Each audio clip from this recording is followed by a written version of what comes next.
Good afternoon, everybody. Welcome to the press conference following the Foreign Affairs Council. The High Representative will brief you on today's discussions with the ministers, and then we'll move on to your questions. High Representative, the floor is yours.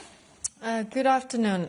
So we just concluded the Foreign Affairs Council. First, we had the discussion on the foreign influence, manipulation and interference.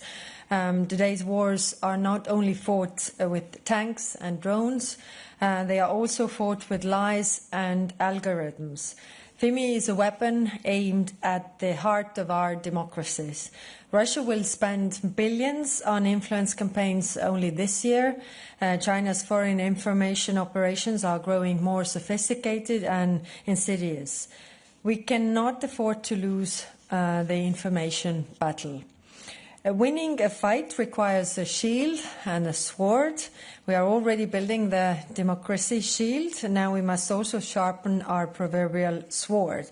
That means moving from rapid alerts and assessments towards pushing back harder against adversaries online. And today, ministers reconfirmed the need for clearer communication of our values and what Europe stands for, reinforcing sanctions on FIMI networks and strengthening cooperation with law enforcement.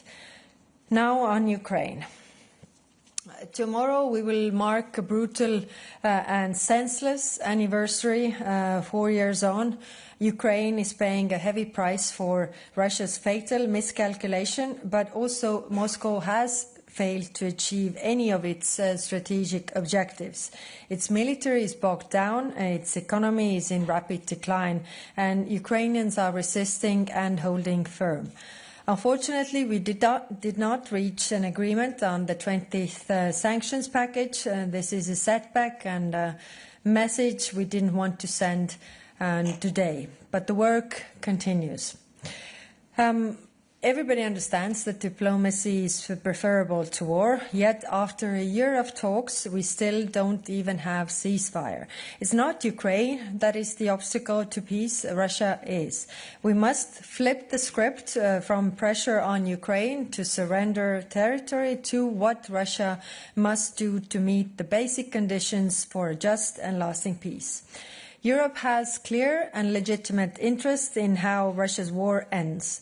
For European interests not to become collateral damage, we must be clear about what we expect from Russia. Respect for borders, end of sabotage, paying of war damages, and the return of Ukrainian kidnapped children aren't just far-fetched asks, they should be a baseline. So before we talk to Moscow, we ought to be clear what we want to talk them about.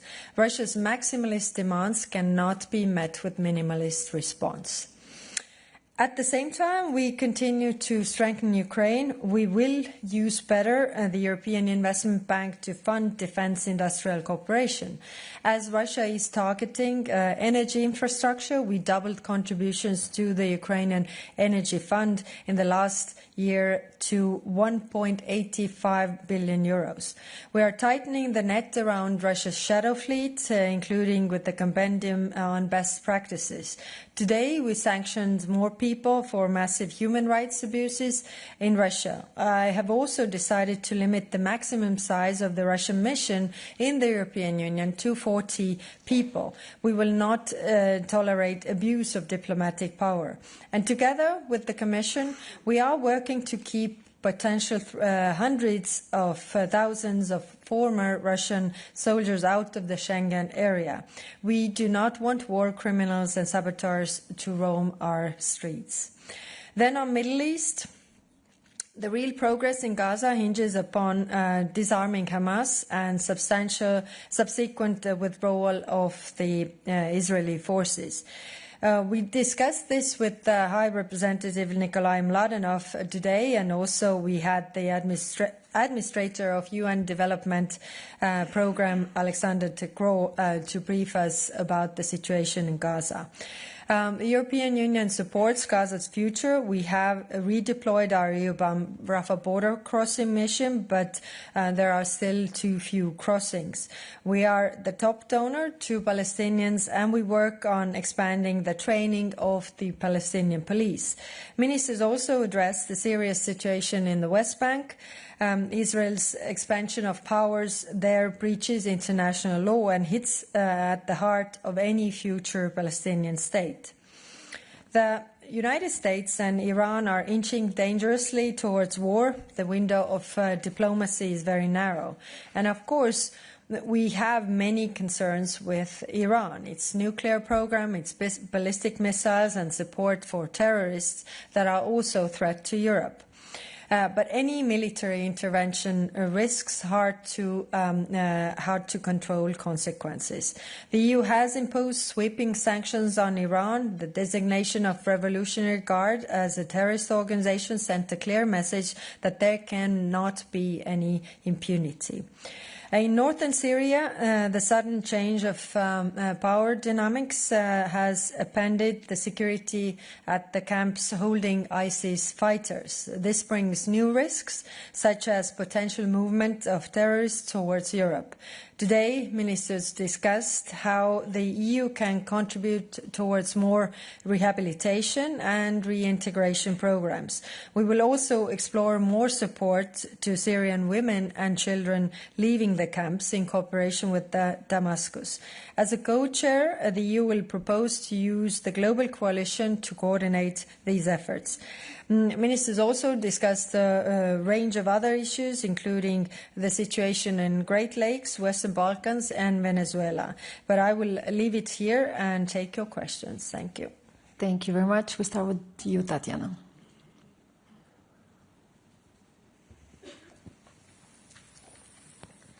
Thank you. Tatiana Vysotska, European Pravda, Ukraine. My question is about the 20th package of sanctions, which was supposed to be adopted today but was blocked by Hungary. How do you see the solution of this situation? Because Hungary insists for Ukraine to restart the transit of Russian oil to Europe. And will the EU just wait when this transit of Russian oil to Europe will be restarted, or maybe there are some other means to push on Hungary to make them not to demand this? Thank you. Yes, we have seen this scenario already before. So we have also seen that we have been able to achieve, solutions together. So we are doing the outreach on different levels to Hungarian and Slovakian colleagues to move on with this package. So of course it's not easy, it's never easy, but the work continues. I really regret that we didn't achieve agreement today, considering that tomorrow is the sad anniversary of the start of this war, and we really need to send strong signals to Ukraine that we keep on helping Ukraine, but also putting more pressure on Russia so that this war would stop. Mm-hmm. Jorge, you're next.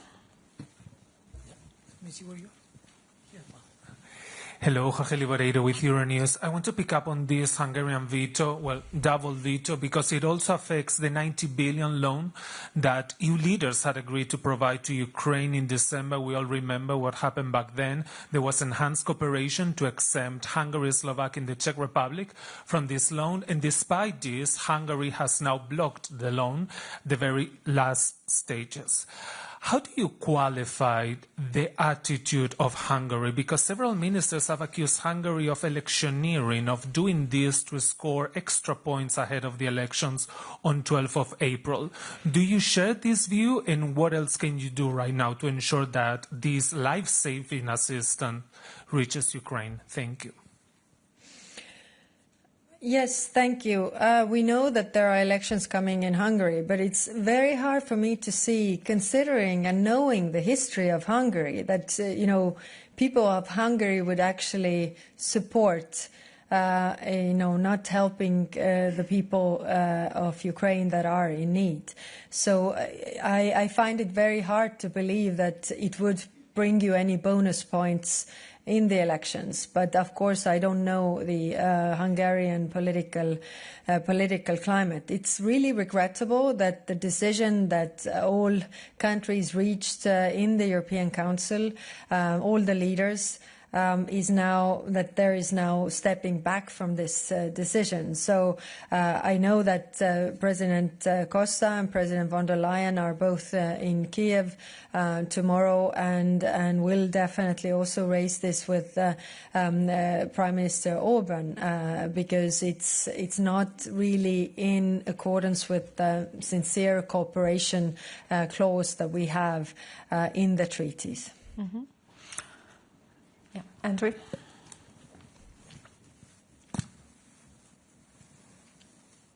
Thank you, Andrew. The key bone of contention here seems to be the Druzhba pipeline, its exact state and how quickly it can be repaired, and whether all efforts are being made to do that.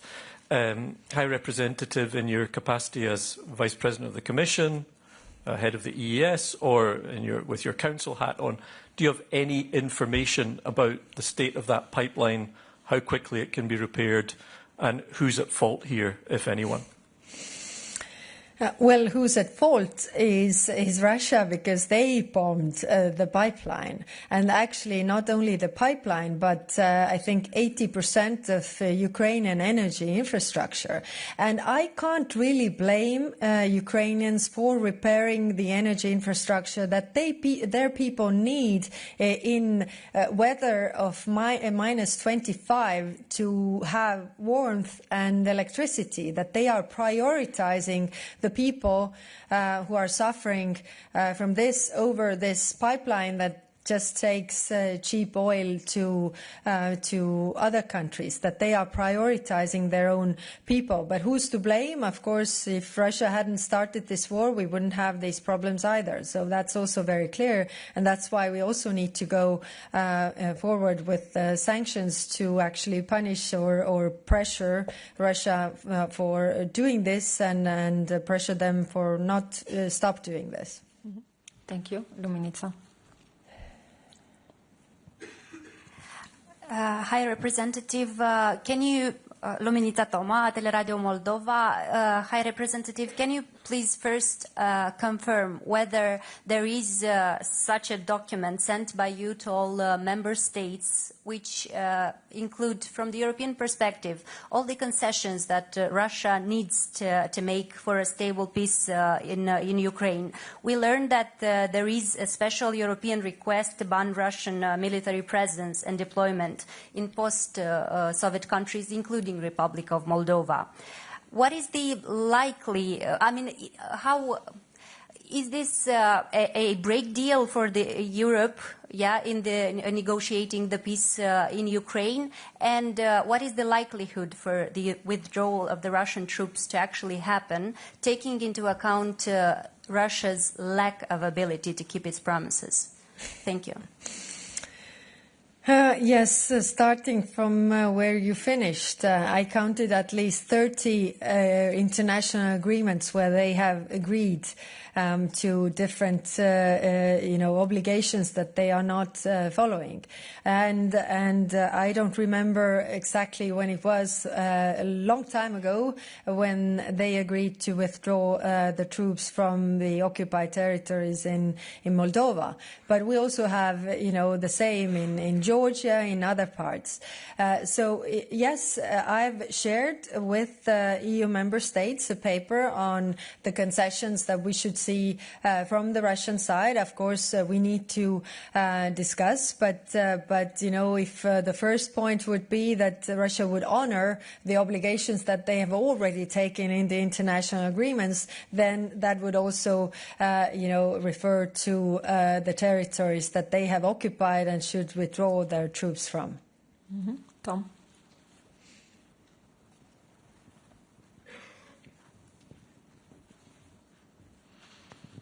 Thank you very much, Thomas Mann-Nielsen at Euractiv. I have two questions, if I may. So one on this 90 billion package. I mean, the situation in Ukraine is quite dire. It's supposed to run out of money in April. Was there a discussion among ministers about a potential plan B if Hungary refuses to drop its veto on this 90 billion package? That's the first question. And then the second question, so obviously Marco Rubio gave that speech in Munich, and then he went to Bratislava, and then he went to Budapest. He hailed his relationship with Orban and Fico. Do you regard Hungary and Slovakia's behavior as linked to that? Is that just correlation, or is there causation there? And one final question, actually, if I may. Are you so you've said that the Middle East doesn't need a new war. Are you in contact with Marco Rubio or counterparts in the US? Are you attempting to dissuade them from attacking Iran? Because the build-up there looks like some kind of military action might be imminent. Thank you very much. Yes.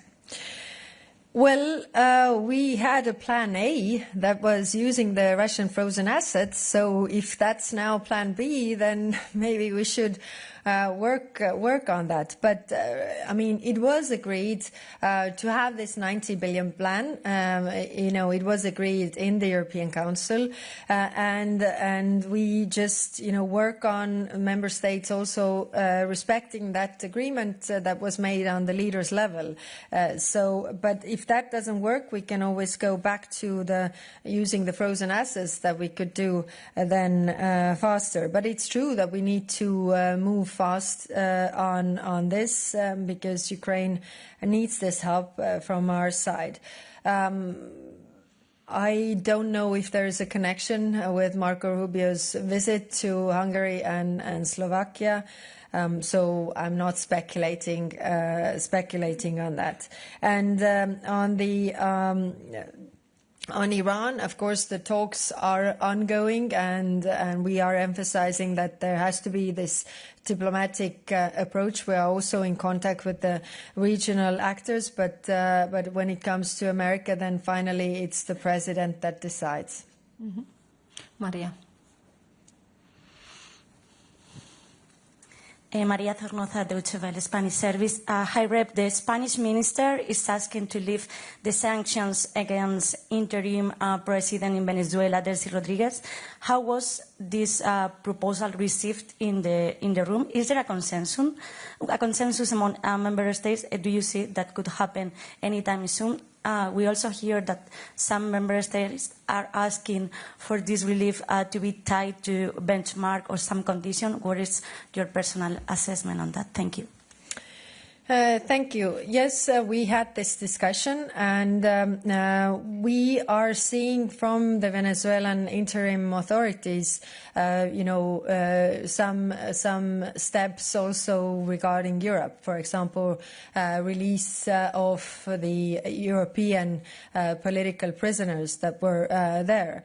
So as we are discussing and will discuss in the future also what is our new approach to Venezuela, I see these two tracks. I will propose that we will lift the sanctions on Delcy Rodriguez as the current interim president in office. Whether we have consensus, then we will see. We don't know that yet before we have not had the proposal on the table. And then the other track, we should have a broader discussion. What is our new approach to Venezuelan authorities? And there I can see that we could have, benchmarks, what we want to see on Venezuelan side, so that we also make steps on our side. Mm-hmm. Thank you. One last, Nureddin. Nureddin Farid from Al Arabiya. Madam High Representative, I have a couple of questions on Palestine and one on Iran. On Palestine, after the discussion with Mr. Mladinov, do you have now a practical sense how the European Union is going to participate in the early recovery in Gaza? On the West Bank, you said yourself earlier that what's going on in the West Bank is a violation of international law. This situation is ongoing since at least 2023. What is the idea or the sense that European Union seems unable, not willing, incapable of get a practical and decisive step towards Israel to be convinced to, because what they are doing there is undermining the two-state solution. And on Iran, you spoke about that the war could lead to consequences which will be hard to control. What do you have in mind, Madam? Are you thinking about regional instability, regional war? Are you talking about, do you have in mind migration flows from Afghanistan, Iran to the region and to Europe? Of course. Thank you. Yeah, thank you. So we had Nikolai Mladenov, but we also had the administrator of the UN Development Program, who was just in Gaza. So he was giving us the overview of, having been there, what does it really look like. So both of them were stressing that the needs for early recovery are also enormous. Because the destruction there is and the suffering of people is very very big. So what we can offer to the table, or what we can bring to the table, of course, humanitarian aid that is needed, but for that it also needs to get through the crossing points and really the things that they need. Mladenov was very clear about what is needed for the Palestinians. Not tents, but actually really housing in a better version, because tents don't really help the people, and also materials for education for the children, and there was a long list. So humanitarian aid is definitely something where European countries can come in. The other part is the EU-Pol Cops mission that we have.